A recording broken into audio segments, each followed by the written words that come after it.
2016 and 2017, I did successive one-time-only performance pieces that involved ultra-personal, hour-long stories of my life being read out to me for the first time in front of an audience.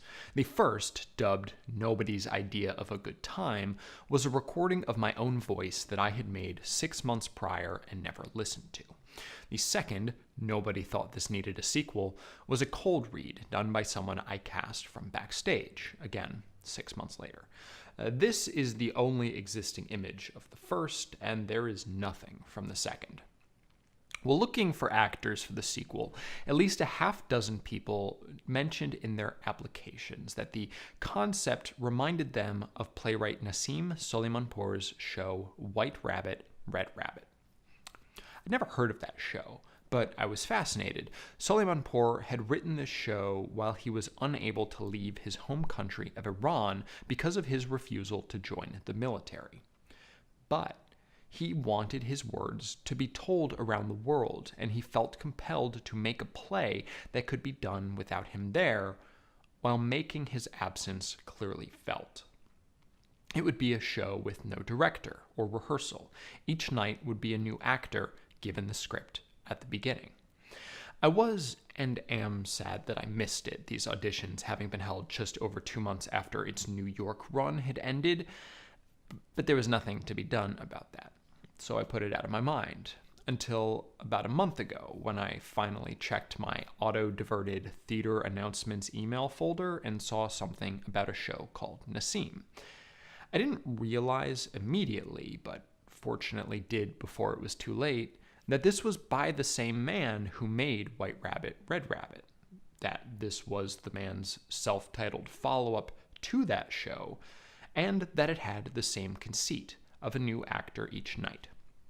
I made it in right under the wire during the last week of the run, and fortunately was able to do so with an actor that I like, Lee Pace, either Ronan the Accuser or Thranduil the Elven King, depending on which kind of nerd you are.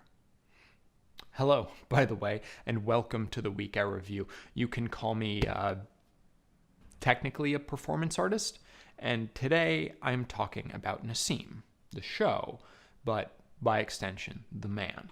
For clarity and also out of respect, I will say Nassim only when referring to the show itself, and Soleimanpour when referring to the author and silent second player.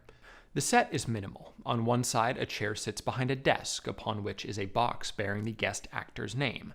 On the other side, a microphone stand. Between them, an X is taped on the floor. A projector screen is at the back. The house lights rarely go down. The show begins with a producer coming out and awkwardly introducing Lee Pace. She is reading a script, and doing so poorly. It gives us the background to Pace as well, since he knows exactly as much as we do, and quite possibly less.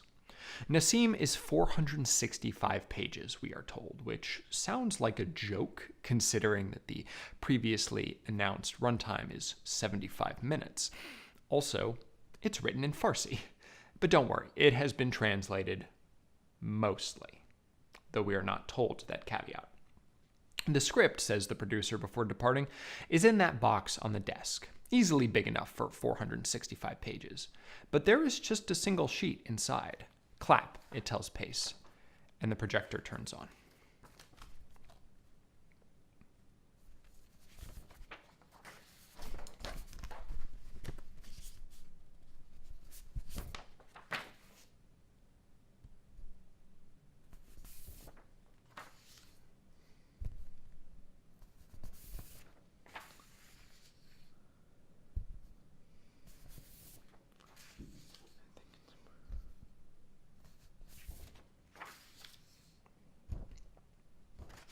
Performances of White Rabbit, Red Rabbit left an empty seat in the front row to symbolize Soleimanpour's forced absence.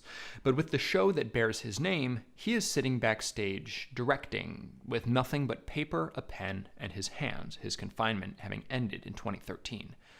And it's incredible how much can be expressed with so little. Nassim is about language and connection, and how language connects us. It was written in Farsi, but it has never been performed that way. Indeed, it wouldn't really make sense that way. For us, it was in English, But Nassim has played all over the world in a variety of languages in the 2 years since it premiered at the Edinburgh Fringe. Germany, Italy, Belgium, Chile, South Korea, Japan, China, each in that country's native language. But Farsi is not just the show's original language, it is also a central focus.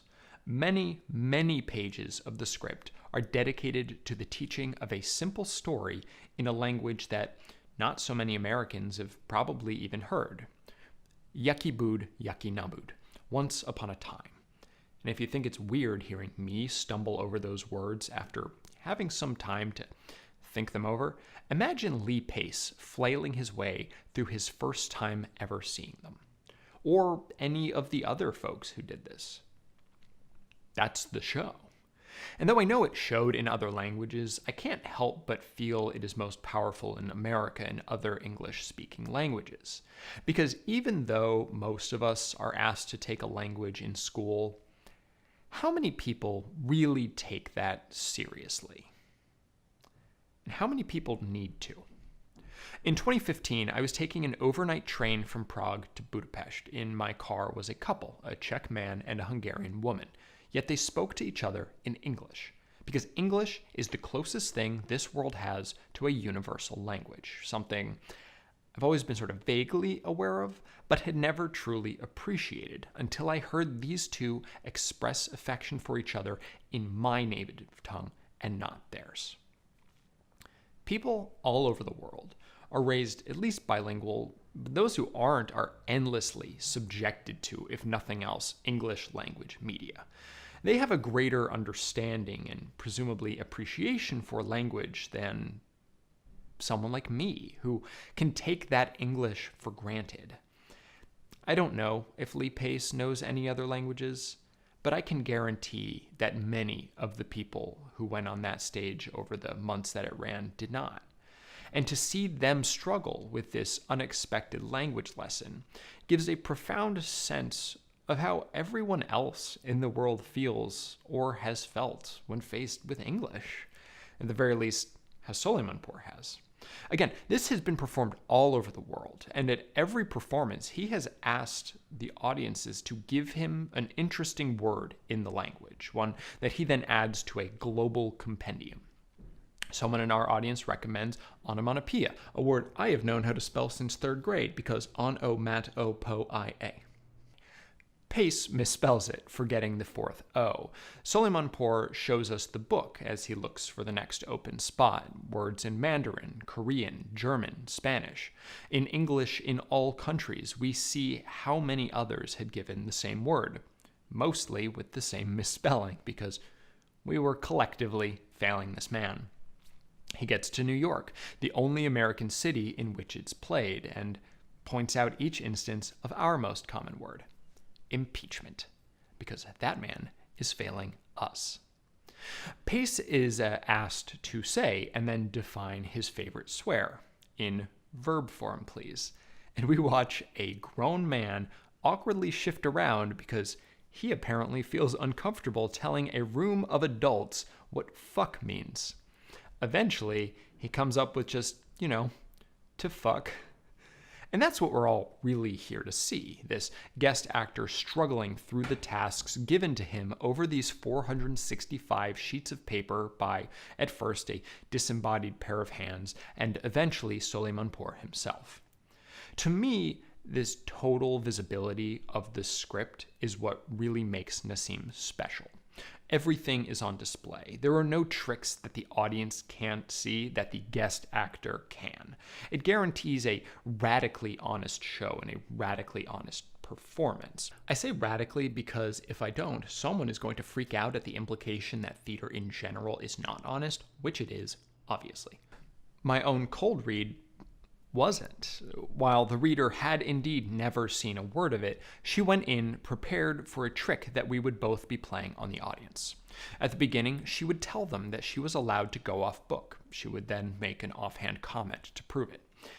What only the two of us knew is that I wrote that comment, and all of her other improvised asides. This show was about revealing things I didn't want to reveal, but did anyway, because capital A art. And to really get at the heart of the internal turmoil I was trying to convey, I had to lie to my audience of 5. Lying to tell the truth, the very heart of narrative storytelling.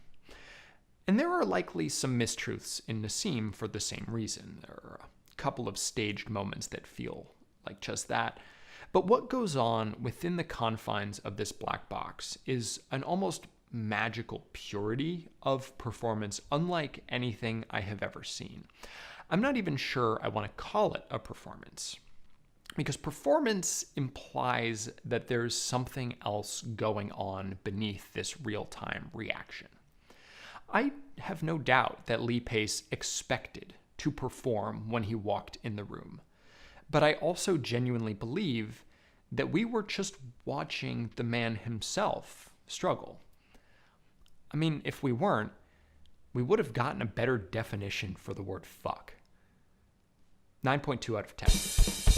Thank you so much for watching. If you enjoyed this video, that's great. If not, I'm sorry. If you want to see more, please subscribe. A little inside baseball.